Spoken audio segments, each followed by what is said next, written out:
Friends, ইংরেজি sentence গঠন করার সময় যদি দুটি ক্রিয়া অর্থাৎ দুটি ভার্ব থাকে তাহলে প্রথমটি কমন ভার্ব হয়, পরের ভার্বটি আইএনজি যোগ করে জিরান বা নাউন করে দেওয়া হয়।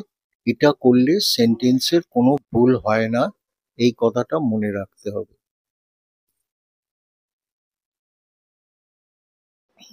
যেমন he admitted to steal the money. এখানে অ্যাডমিটেড আর স্টিল দুটোই ভার্ব, দুটো ভার্ব একটা সেন্টেন্সে হয় না, এখানে এটা রং।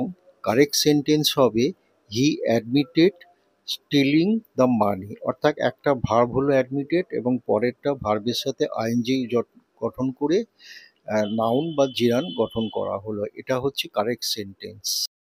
পরের example, we discuss to change the plan.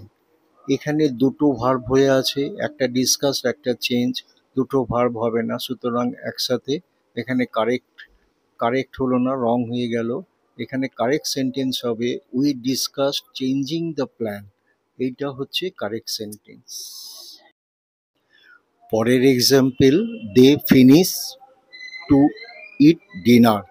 এটা রং হয়ে গেল, কেন একটা ফিনিশ ভার্ব হয়ে আছে আর একটা ইট, শুধু দুটো ভার্ব হবে না।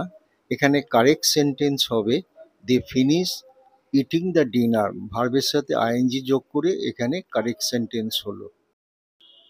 পরের example, she suggested to go there.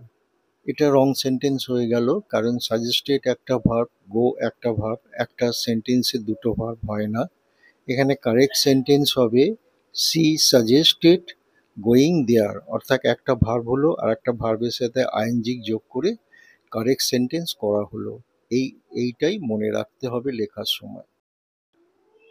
Friends, চ্যানেলটি ভালো লাগলে সাবস্ক্রাইব ও কমেন্ট করো, যাতে আরও অনেক ভিডিও করতে পারি তোমাদের জন্য এই রকম কারেকশন সেন্টেন্স, যা ভবিষ্যতে তোমাদের এক্সামিন বা রিটেন ইংলিশে লাগবে।